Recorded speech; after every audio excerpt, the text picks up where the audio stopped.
Ni, bakul ni korang yang tinggal dekat atas, lepas tu baju kena angkat, turun ke bawah, basuh baju. Bakul ni sangat berguna. Ni Concise namanya. Concise. Dia nipis saja tau. Kalau tak ada baju, korang just angkat macam ni. Kalau ada baju, korang buka. Sini kan, dia ada dia punya ini sliding door, penutup.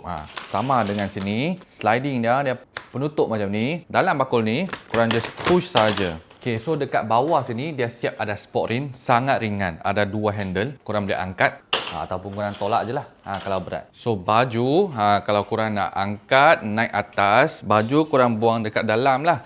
Kalau baju dah kotor, dari atas korang semua baling dekat bakul ni. Ambil turun senang sedikit macam ni. So lain kali cuci baju pun tak perlu pening kepala sebab kena ada bakul. Alright, tengok. Semua baju anak, baju isteri, baju aku masuk ke sini masih ada space lagi.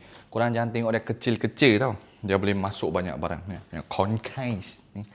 Concise punya bakul. Okay, ciao.